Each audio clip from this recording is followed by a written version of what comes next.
So it's my honor to introduce Xin Zhou now for some you may know. Probably it is. So Xin Zhou graduated from the Stony on 2018. So just before the pandemic. So, but I know Xin before he come to here because he got a degree at University of Wyoming. That's the time I was just starting my faculty career there. So yeah, so I saw him at the MS meeting after 15 years. Yeah. So 15 years. It's almost surprising and exciting time. So that's where we looking for people to give a talk. That's where right. He's close to here. Why not? Now that is one reason. So another thing is that since graduated from here, Xin has advanced a lot. So as now one interest in topic he is doing the high impact weather. That's hot topic now. So and now after he graduated from here, so probably many years being here is normal place. So from Stony, you go to the being here as postdoc. So that's where his first stop. After that, so he took a job at Cornell as a senior postdoc position. So at there, you see long list name here and a lot of funding agencies. So currently, he has 2 co-PI projects and over 50 paper. Most are first author paper. So now for graduate student here, right? That's what you expect. You need to be very, very productive to ramp up your career there. So he's doing many exciting stuff. So even some topic is not taught in this current government, right, which is renewable energy. But in the long run, that should be most important thing in terms of application of atmospheric science, renewable energy.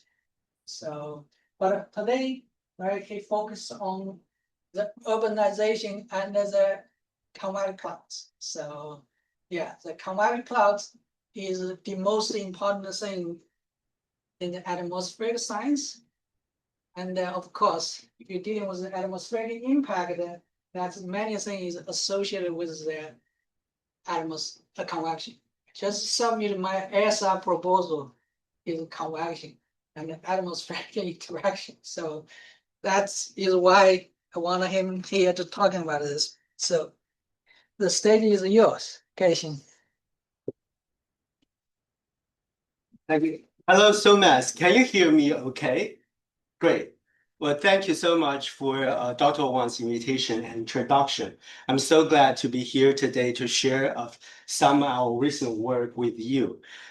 The presentation I'm going to give today is about the influence of urbanization on deep convection in different climates. And this is actually a combination of multiple projects across different institutions, as you can see here.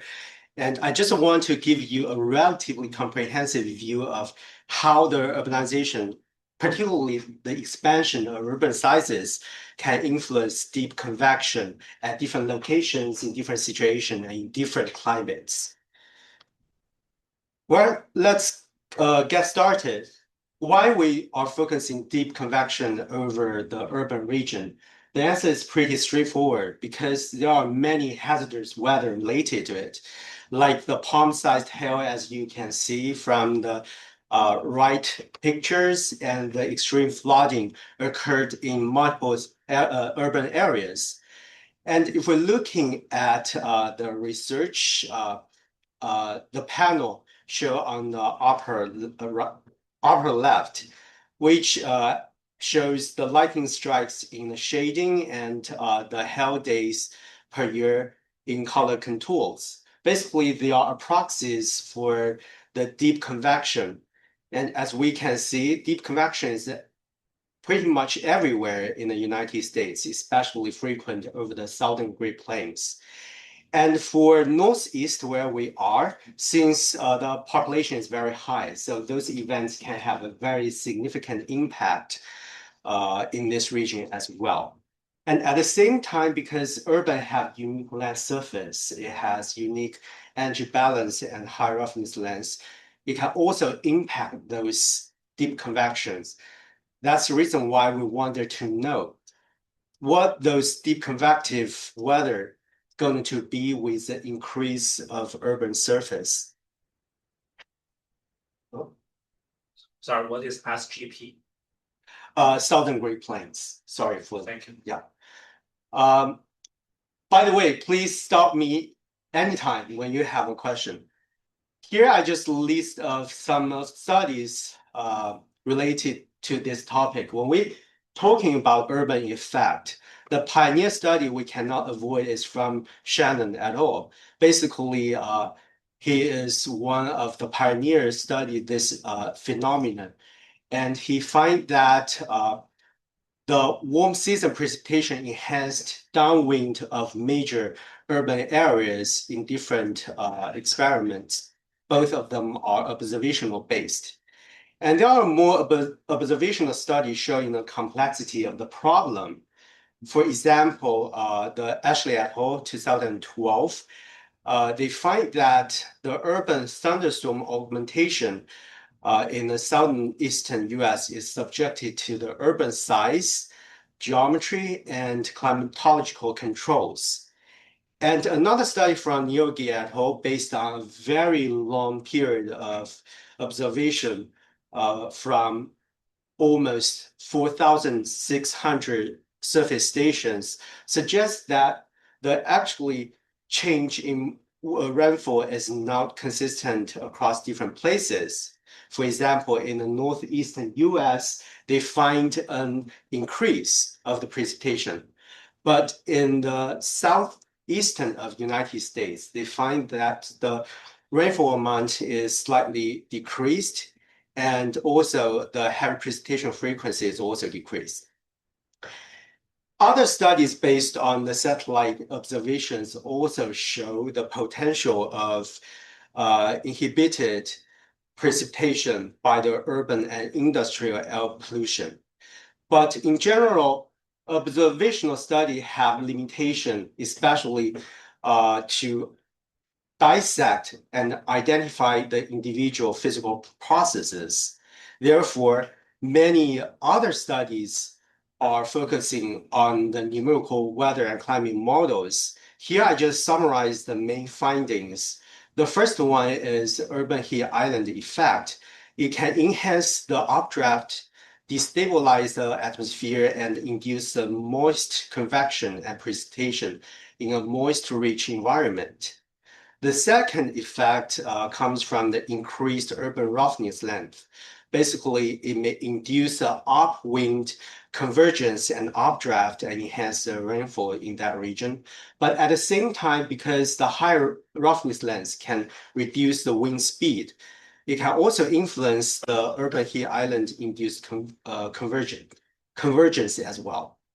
And once those convection is initiated, urban enhanced atmospheric aerosols also can influence the dynamics, microphysics, and the precipitation produced by those convective storms.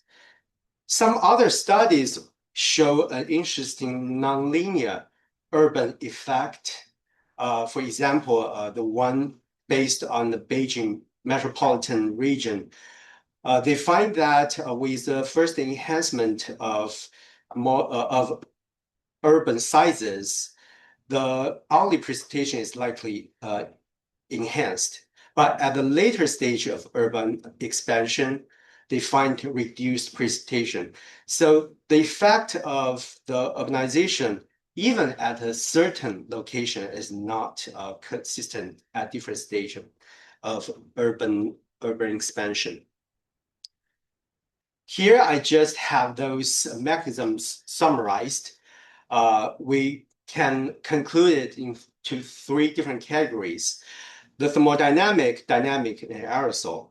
So for the thermodynamic effect, it's mainly presented as urban heat island, dry island, etc., modulated by moisture and wind, etc.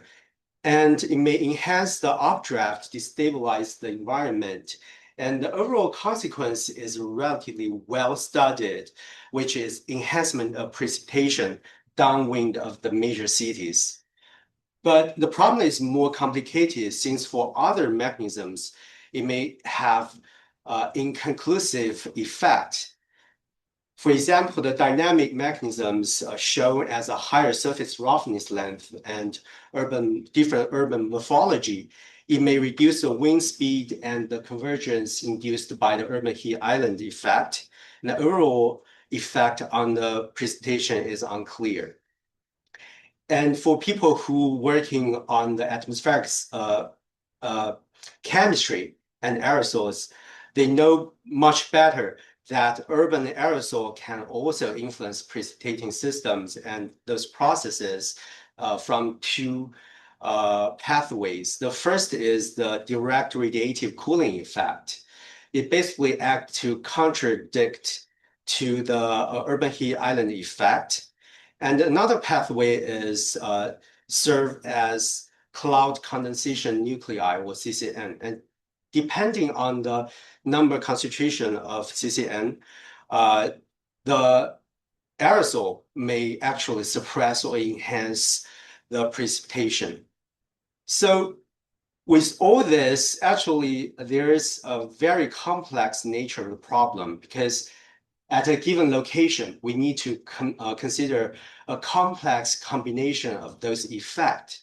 So the final effect on the precipitation is very complex. And also, even for those influences are the same at a given location, they can have different impact on different precipitating systems. For different types of precipitation, they may have different effect. And the key question we want to ask here today is, will urbanization enhance the hazards related to deep convection at a given location? To answer that, we use the numerical simulation approach. And basically, numerical simulation-based approach, there are three approaches to study this phenomenon. The first one is large ensemble of simulations from the global climate models across different initial conditions and climate forcing scenarios. The benefit of using this approach is that we can have a very good estimation of uncertainty range of those effects.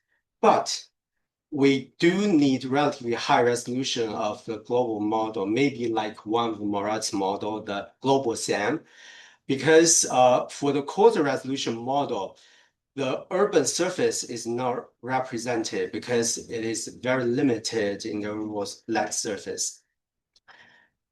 So we also know that global climate models have coarse resolution to represent the precipitation. Therefore, a second approach is to downscale those long-term transient simulations using regional climate models at relatively higher resolution compared to GCMs, such as the Cortex experiment. The benefit of this approach is that we can get a good sample size of the target events, and the overall result will be relatively representative. But still, in most of the cases, those regional climate simulations still doesn't reach the convection permitting scale. It doesn't explicitly resolve the deep convections. Therefore, there's another approach, which is storyline based. Here, by storyline, we mean the events that are historically important and socioeconomically consequential. And with those selected events, we can conduct very high resolution simulations using various sensitivity experiment. And this talk will mainly based on the storyline approach. We will build an ensemble simulation for the selected storylines. Then we identify the optimal model settings, then apply the sensitivity test to it. Specifically, we're using WRF model at a convection permitting scale at 1 kilometer resolution. For the ensemble members, we use different microphysics schemes. Here shows 5 of them. All of them are well-known, sophisticated double moment microphysics schemes. And for the sensitivity experiment, we have two major runs. The first is a modified land use and land category, or LULC in short. We basically change the size of urban, but we do not specifically consider the change of aerosol in the simulations. The second set of experiments is the thermodynamic global warming experiment. By thermodynamic, we mean that when consider the warming scenario, we only consider the thermodynamic perturbation, like the perturbation of temperature, humidity, and sea ice, lake ice, etc. Because it is real difficult for a regional model to capture the comprehensive dynamic perturbation that represent the real climate change. So with this, we start our exploration over one location at Dallas-Fort Worth, which is in Texas. And this is consistent with our previous showing picture that the most frequent deep convection occur over southern Great Plains. Here, we're focusing on two typical events. Both of them are well-structured nocturnal events, but they represent different seasons and different types. Both of them are from 2017, and the March case is shown in the first column, which is an intense case with large dynamic forcing and has large spatial extent. And the July case shown in the second column, which is a weaker case and more locally driven at a smaller scale. The upper two panels show the two cases from the observed radar reflectivity, and the lower two panels shows the simulated radar reflectivity from WRF using the Morrison scheme. And we can see that compared to the observation, model generally have wider radar reflectivity bands and weaker organization of the system. But in general, we see those deep convective systems are well captured, especially in terms of timing when the system passing over the urban region, which is indicated by the triangle in the center of the domains. And also the spatial patterns are well captured. One thing I need to mention here is the spatial pattern is not always as good as what we see from the Morrison scheme. With different microphysics scheme used, the spatial pattern and system can be different. On this slide, I give an overview of the model simulation in terms of domain average run rate in the first column and domain-wide precipitation cell number in the second column, and the heavy precipitation cell number in the third column. So here, the March case is in the upper panels and the July case is in the lower panels. We see in general, WRF better captures the evolution of the March case, which is under large-scale forcing. And for the more locally driven case, we see the simulation show in various colored lines actually picked up multiple convective systems, which is shown as different peaks. And in general, the model overestimates the run rate, no matter what microphysics scheme we used here, as well as the spatial coverage of precipitation in the second column. But in terms of heavy precipitation, we find that the model is underestimate the heavy precipitation coverage. This is consistent with most of the simulated precipitation studies that model really produce too much of the light precipitation. And when we look looking at the color lines, we see that there's a large dispersion among different microphysics schemes. Therefore, it is necessary for us to find out an optimal model setting that represents the simulated system better before we conducted any sensitivity test. And also, if we're looking at a July case, considering there are multiple convective systems occurred during the simulation period, we want to focus only on the specific time window that is closely related to the time when the system passing over the urban region and to a target region which is adjacent to the Dallas-Fort Worth urban area. For that reason, we picked a 12-hour window centered at a time when the system passing over Dallas-Fort Worth and focusing on a squared area with a distance 100 kilometers to Dallas-Fort Worth.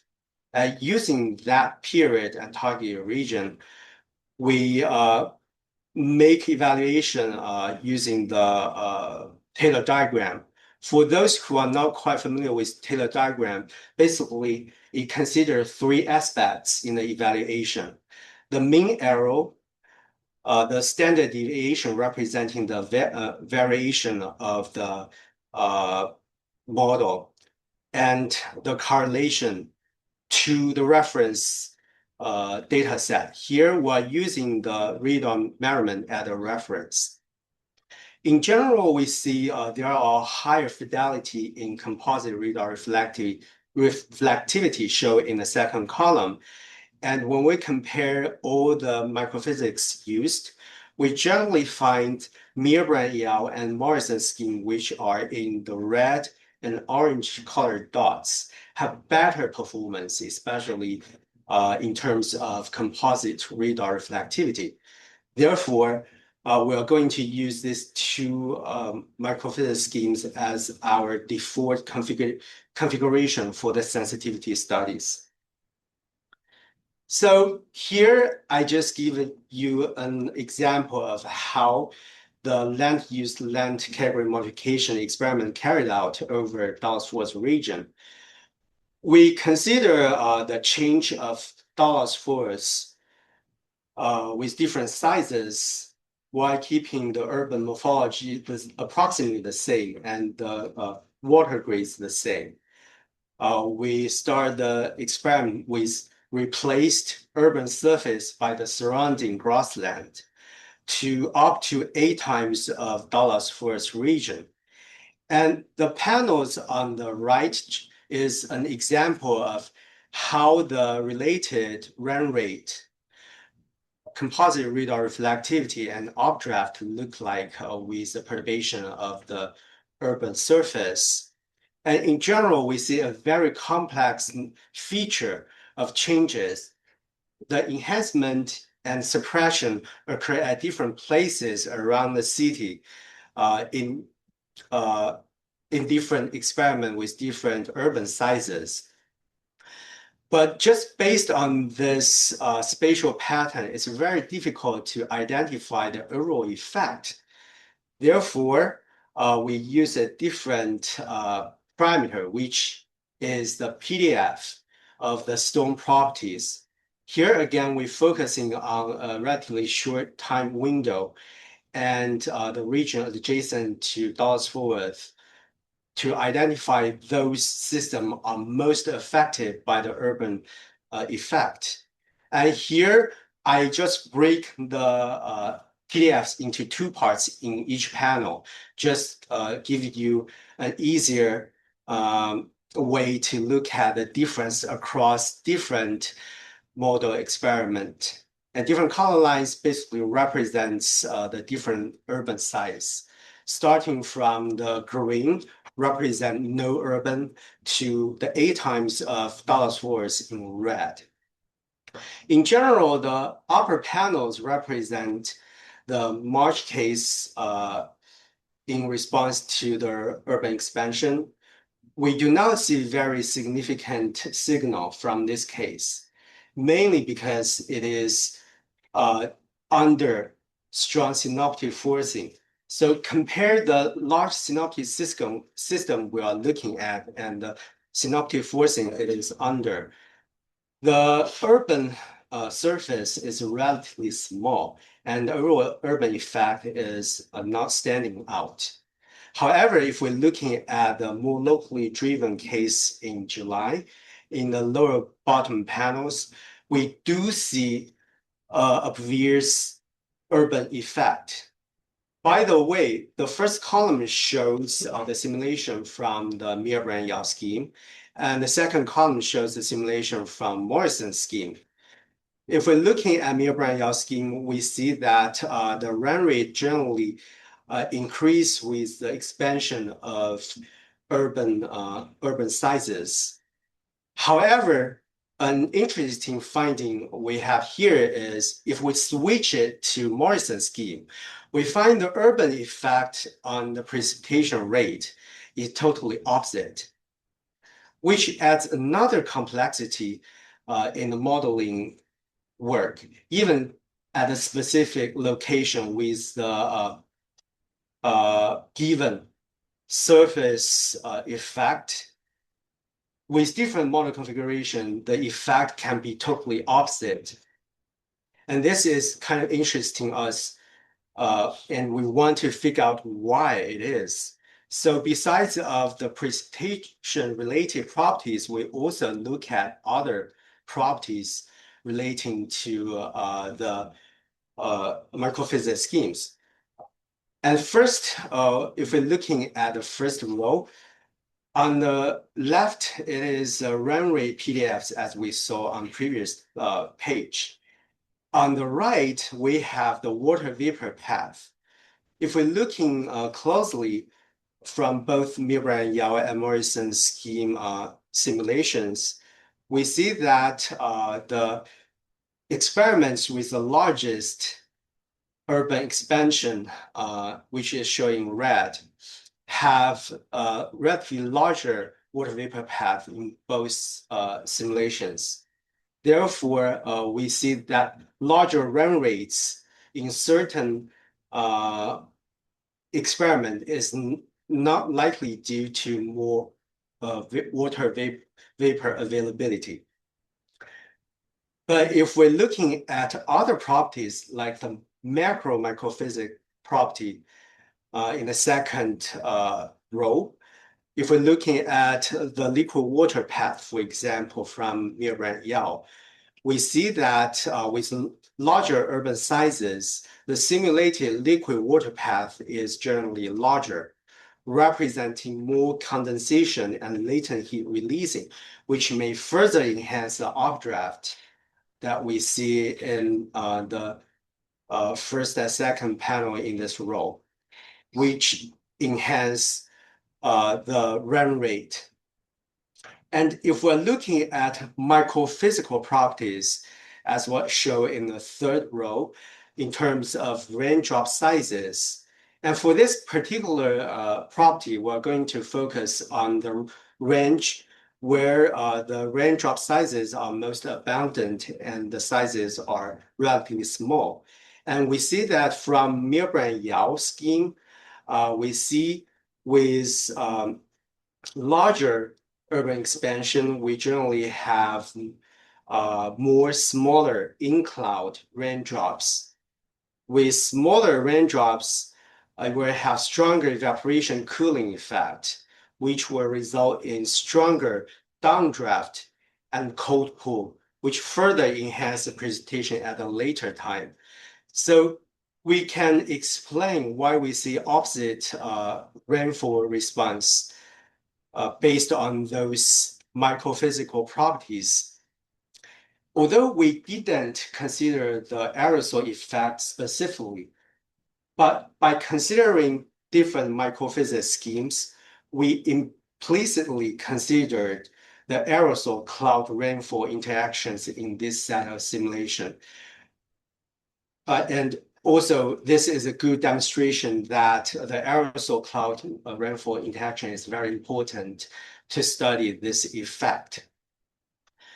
And one reason we are seeing such huge effect using different microphysics is again because Dallas-Fort is relatively small urban region, and compared to the huge deep convective system, especially those related to synoptic system, the overall urban effect is relatively small. So we want to know if we have larger urban signals, what the effect will be.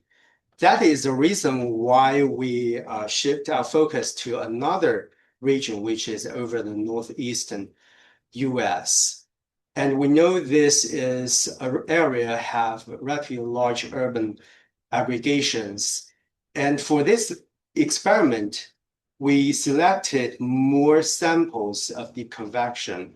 Here we consider 13 of them, representing different types of precipitation from different season, and also have different organization of the deep convections. And particularly, we also want to consider the climate change effect on the overall urban influence. So the urban modification is done slightly different from previous experiment. It is a population-based projection shown as the upper panels. So basically, we plot the population density and compare it to the current urban surface category. And we identify a threshold of this population that can be used to identify the urban category, and use that threshold to identify the future urban surface. By doing that, we come to the urban changes shown in the bottom panels, which is about 4.39 times of current climate. As for the warmer climate simulation, here we consider the perturbation from the extreme scenario, which is SSP 5.8.5 projection based on the E3SM model from DOE. And since we're considering multiple cases, they likely have different moving passes and different timing entering the urban corridor region, which is highlighted here using the magenta box. So considering the complexity, we need to use a more precise method to track those systems that is closely impacted by the urban surface. Therefore, we imply MCS tracking algorithm to track those systems that are closely related to the urban corridor region, and also to distinguish different types of precipitation. For example, the convective type of precipitation versus non-convective type of precipitation. And the model setting is shown here pretty similar as the Dallas-Fort experiment. And on the right panels here give you an example of the 13 storylines when the passing over the urban corridor, or in other term, when the precipitation is maximum in the urban corridor region in the magenta box. So before we start any sensitivity test, we want to have an overview of the model performance. Here in each pair of the panels, it represents one case. The left panel showing the corridor-wise corridor averaged precipitation rate in terms of simulation shown in the blue and red lines compared to the observation from the stage 4 precipitation product. And the second panel in each group is basically accumulated precipitation during 12 hours centered at the time when the precipitation is peak within the urban corridor. in general, if we're focusing on the time evolution, we see that model captures the timing of the peak precipitation, except for one case in 2020, July the 23rd. But even for this case, we see the overall magnitude of precipitation is well captured, even though the peak precipitation simulated is about 6 hours earlier compared to the observation. And when we're looking at the spatial patterns, here is similar panel arrangement. For each pair of the panels, it represents one case, and the left panel is the observation, right panel in each case is the simulation. And we see that a model actually well captures those different types of precipitation in terms of spatial coverage, the center of the maximum precipitation, and the overall overall pattern of cumulative precipitation. And in terms of more objective assessment, here we use the proportion correct or the heating rate that both observation, stage 4 observation and the model simulation have total accumulated precipitation larger than 20 millimeters. And both of them have precipitation total smaller than 20 millimeters. So basically, we want to see the agreement between the two. And it may be very difficult to say it on the projection, but in general, the PC, the proportion correct, is generally over 70%, and some of them can be as high as around 95%, which suggests the model have a good performance in terms of capturing the spatial pattern of precipitation. So with that confidence, we can start looking at some sensitivity tests. Here, give you an example of the urban influence from one case, the 2019 May the 29th case. When we're looking at the change of corridor-wide rain rate, we see that for both microphysics used, they have relatively consistent urban effect. Because in this experiment, we'll consider much higher, a much larger urban signal and coverage. Therefore, compared to other influences, the urban influence is a major impact. And if we're looking at the first panel, we do see that the precipitation responds differently at different periods during the simulation. But for this case, there's a major reduction of precipitation, which is likely due to reduced evaporation over the urban area. So the bottom panels show the spatial pattern of precipitation change. And if we're looking at this slice, the upper two panels shows the corresponding latent heat flux change over the urban corridor, which show an enhanced of latent heat flux, sensible heat flux. The latent heat flux is in the lower panels, which show a significant reduce of the latent heat flux. So with these two changes, we can infer that the overall evaporation over the urban corridor is reduced, which is related to the reduction of precipitation we see earlier.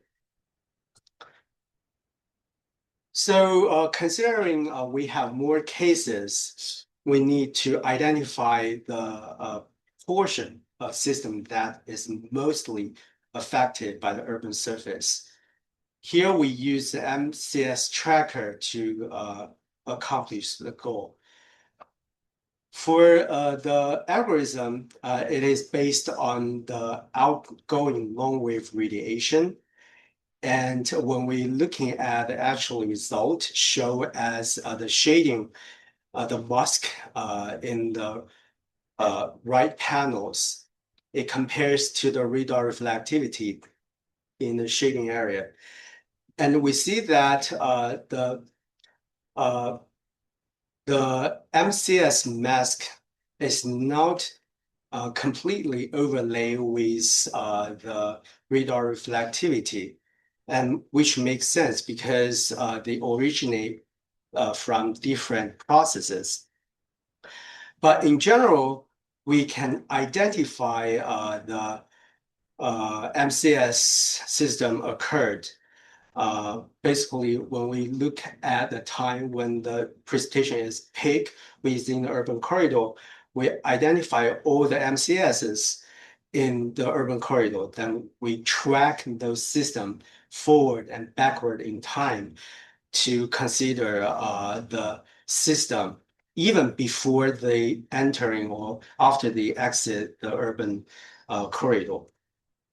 And here, based on the MCS mask and the radar reflectivity, we can distinguish precipitation as two different types.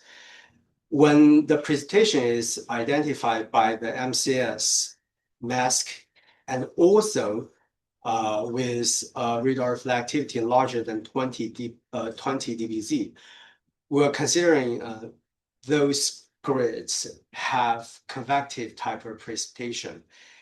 And for the rest, we consider it as stratiform. Even it may be identified as MCSs because the precipitation is smaller. We usually consider it may come from the anvil part of the system. Therefore, it is categorized as different precipitation type. So here I show an overview of the response of total precipitation amount due to urbanization. Each panel shows one case, and different color lines basically represent different type of precipitation changes.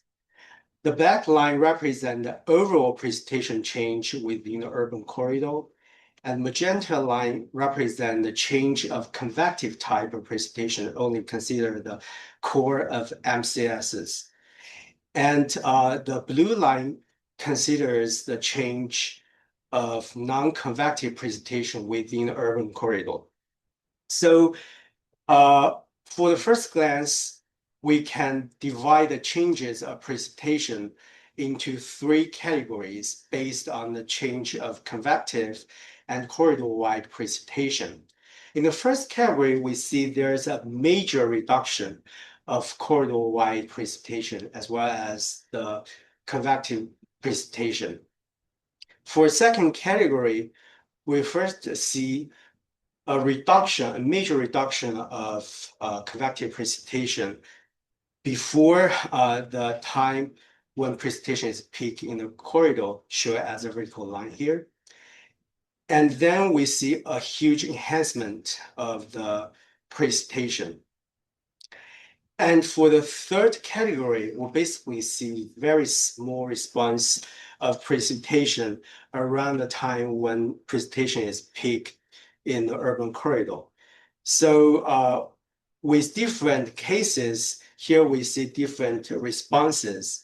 And specifically when we're looking at different types of precipitation, especially compare the convective type and non-convective type, we generally see an opposite response.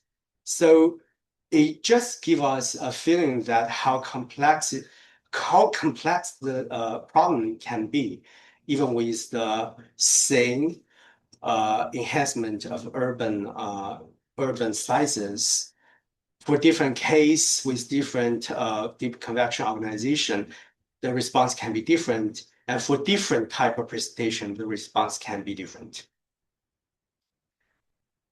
So in order to answer why we see different types of responses, here we just plot the evolution of the corridor-wide precipitation, and the MCS precipitation is going to represent the convective type precipitation. And the control run is in green line, and the expanded urban surface run is shown in the blue line. For the first category, we generally see the precipitation due to urban expansion is greatly reduced. So we see a major reduction of the precipitation during the entire period of the simulation. But for the second category, another feature emerged. Besides the reduction of precipitation in certain cases, we also see that the evolution of the MCSs is postponed. So compared to the control run, the blue line has a later initiation of those identified MCSs. As for the third category, around the time of peak precipitation in the urban corridor, we see both control run and urban modifier run have very similar precipitation from the MCSs.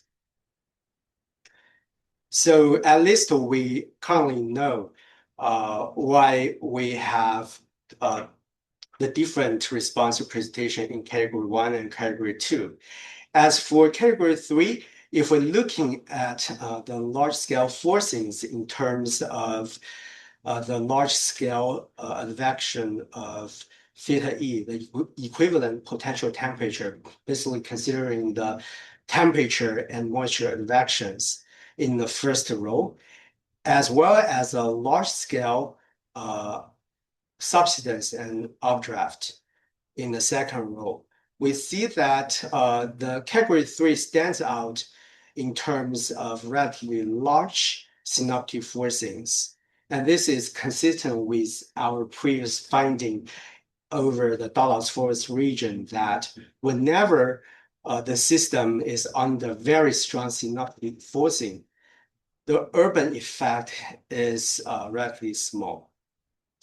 So for this reason, we kind of explained why we see all three category different response of precipitation. And on this slide is an overview of the changes in precipitation, different types in different panels. In terms of corridor-wide precipitation in first panel, we see an overall reduction. And by the way, each dot here represents one case averaged over the entire corridor area and during a time period when those targeted MCSs enters the urban corridor. So it's an average property. And in the second panel, we see the change in terms of convective type precipitation. And in general, we see most of the cases have reduced convective precipitation as well.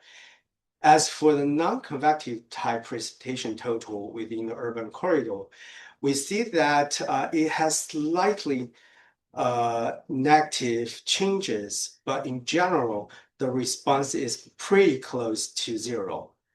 So from this perspective, the precipitation perspective, we see that urbanization, at least in the Northeastern United States, will not enhance the hazards related to the deep convection.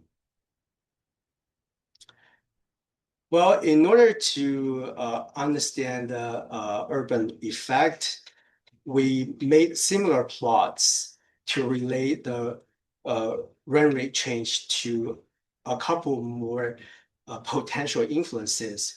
Here we are considering the omega, which represents the vertical velocity. The water vapor path represents the moisture availability. And surface heat fluxes in terms of sensible heat flux and latent heat flux in second column. And the CAPE as seen in the third column. And besides of that, we also consider the moving speed of the storm, considering if a storm is moving slowly over the urban corridor, and the overall accumulated precipitation will likely to be more compared to the fast moving storms. And the last but not least, we're also considering the coupling between the land surface and up level atmosphere using this decoupling parameter, which represents the strength of land surface and cloud coupling, which is derived based on the largest difference in potential temperature between the cloud base and all levels below.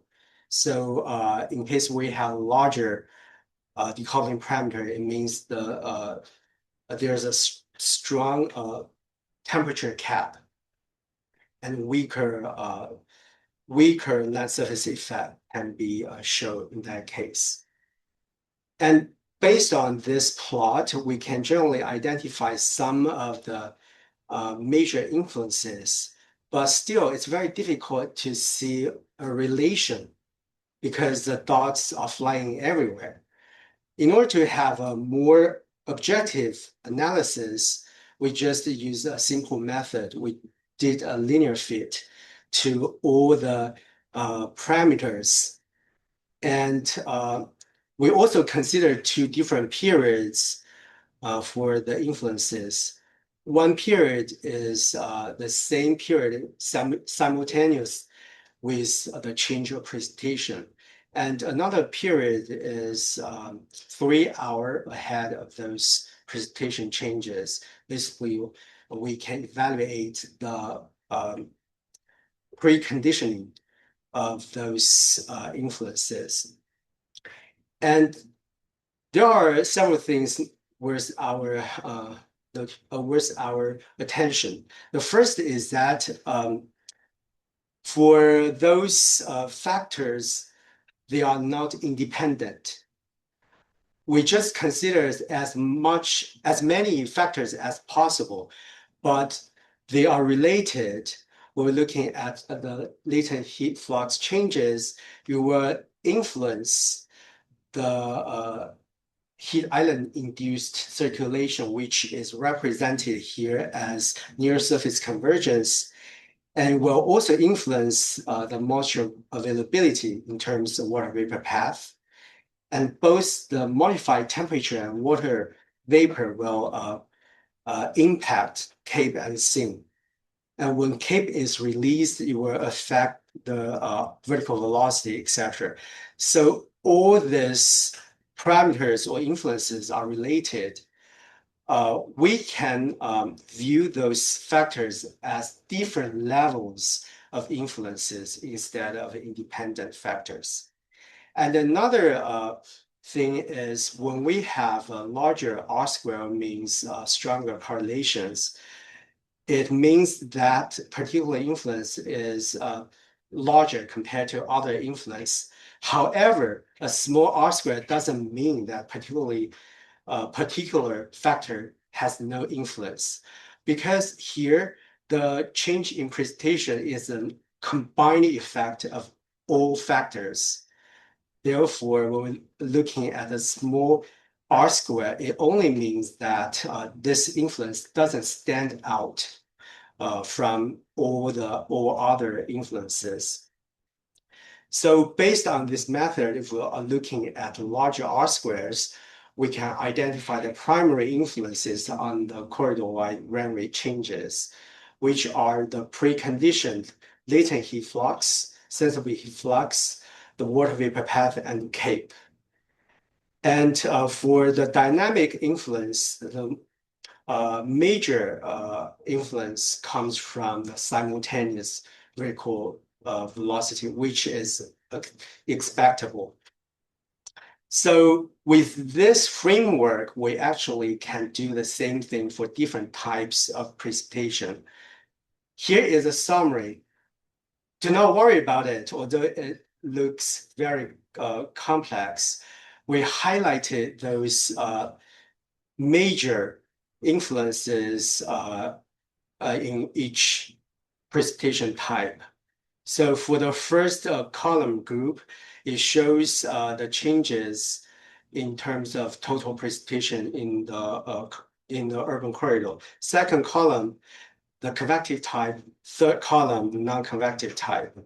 And for the total precipitation, we see the major influence comes from latent heat flux, sensible heat flux, and the near surface convergence, and water vapor path, Xin, and decoupling parameter before the target MCSs enter the urban corridor. And after it enters the urban corridor, it has a strong relation with vertical velocity in terms of omega. One interesting thing I want to point it out is when we're looking at the change in terms of convective precipitation, we see the largest influence comes from the vertical velocity 3 hours ahead of those targeted MCSs. And also the Xin 3 hours ahead. So one interesting thing we can relate it, the MCS's type of precipitation change to preconditioned vertical velocity is that we can regard those preconditioned vertical velocity as the convective activity occurred ahead of the target systems. So if we see a lot of deep convective activity occurred before the target events, you will likely consume the available CAPE and enhance the Xin. Therefore, at a later stage, when the target events enters the urban corridor, you are likely to reduce the overall precipitation. So this is something that we may not be aware of when we initially consider the influences. Okay, so when we're looking at the climate change signals, here show an example of the changes in total precipitation due to different perturbations. We generally see there's a huge reduction of precipitation in a warmer climate, which is due to the reduced relative humidity and increased Xin. And for different types of precipitation shown in different panels here, we see that the response of precipitation is different to urbanization. And as we compare the effect in current climate shown in the blue line versus the future urban effect shown in the cyan colored line here, we see that the urban effect is modulated in a warmer climate. To answer why we see such a difference in different climate, we try to use the corridor-wide averaged profile changes to answer that using the perspective of CAPE. If we're looking at the first panel representing the change of equivalent potential temperature, as we know that warmer equivalent potential temperature near the surface usually indicates abundant CAPE. So when we're considering the change in the equivalent potential temperature, we can identify the physical causes. And when we're looking at those changes from the warmer climate simulation the TGW runs, we see that the theta is generally increased, indicating the enhancement of CAPE in general. However, if we break down the changes into the temperature change in the third column and the humidity change in the fourth column, we see that for the temperature change, there's much stronger changes in the upper levels, indicating a strong action inversion. Therefore, besides the increase of CAPE, we also expect the increase of Xin. And also, when we're looking at the smallest increase of temperature, which is around 5 Kelvin, based on the Clausius-Klopper relation, we expect about a 5.5 gram per kilogram saturated water vapor mixture ratio increase with that increased temperature. However, if we compare that value to the increased water vapor mixing ratio in the last panel, we see that we predict larger changes in the saturated water vapor mixture ratio. Therefore, as an overall effect, we see the reduced relative humidity for those cases in a warmer climate.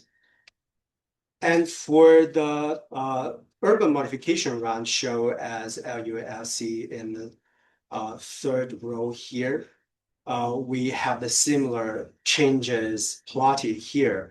In general, we see a huge decrease in near surface equivalent potential temperature, indicate the decrease of CAPE due to enhanced urban expansion.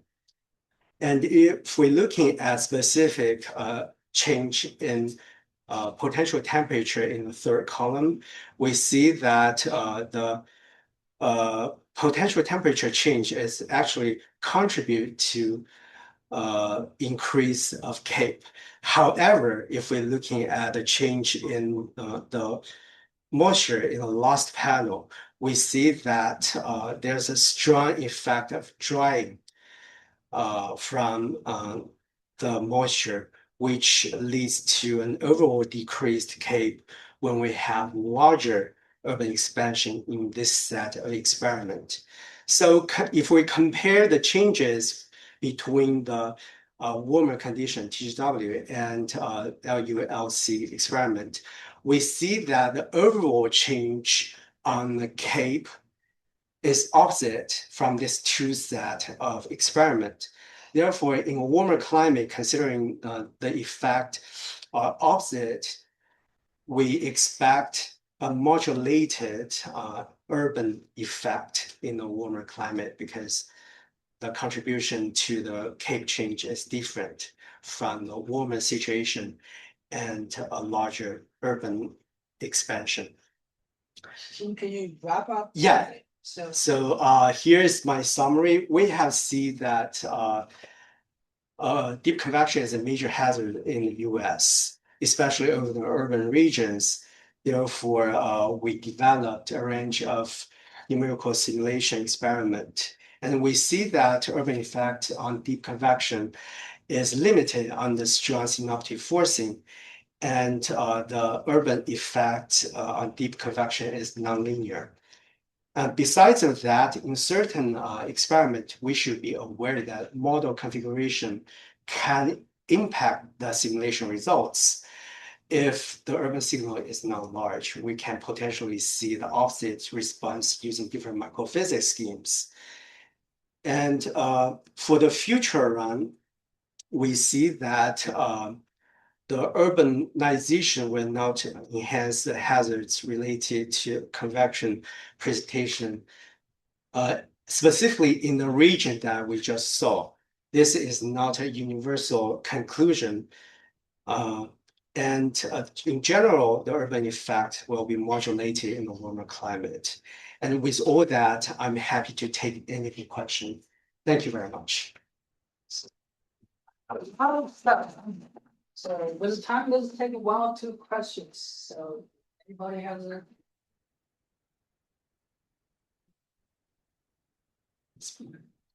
And when you expand your urban area, how you change your percentage of say surface temperature and stuff like that?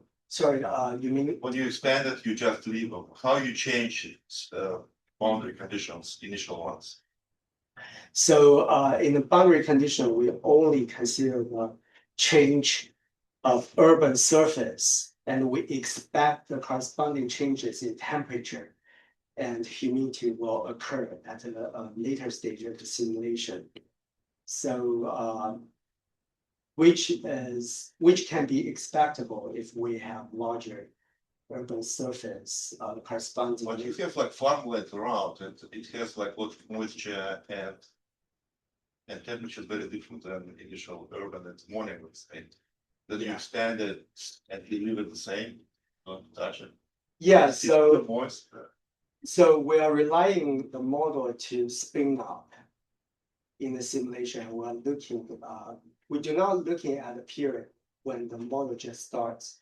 Instead, we're looking at a later stage when there are better equilibrium between the land surface expansion and the corresponding response in temperature and moisture, etc. But also like internal variability. Have you looked at some measure of like, if you run ensemble, let's say you run like 5 simulations, starting from slightly different initial conditions. What because you run only one simulation. It's like We do not carry out the ensemble simulation based on different initial conditions, but we do try to have an estimation of the changes using different pixels as well as different model configurations. So it gives us some uncertainty range based on different perspective. But I think that's a good idea to also looking at. I think that's the first thing you should.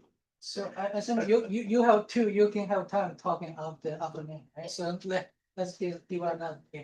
Yeah, I just know that in some parts of this community, there's criticism of trying to determine the impacts of aerosols on updraft structures or convective structures using schemes that are bulk microphysics schemes. There's actually several instances that microphysics schemes are not doing a good enough job, that there's too much variability. How do you respond to that? So I totally agree. Based on our first experiment, we can see the sensitivity of the simulation based on different schemes. So it just need we just need more attention on the model settings. That's the reason why we focus on a larger urban area and a larger urban signal from the urban expansion in the second experiment. Basically, we want to do that on purpose to minimize the influence or uncertainty comes from those choice of different model schemes. And the result also show this strategy works out pretty good compared to different microphysics used. The overall response is consistent. Okay, great. Let's close this part, right? So we're moving into lunch. We can continue the conversation. Then after lunch, so we'll be here talking with students, right? And let's see one more time. So yeah, great stuff. So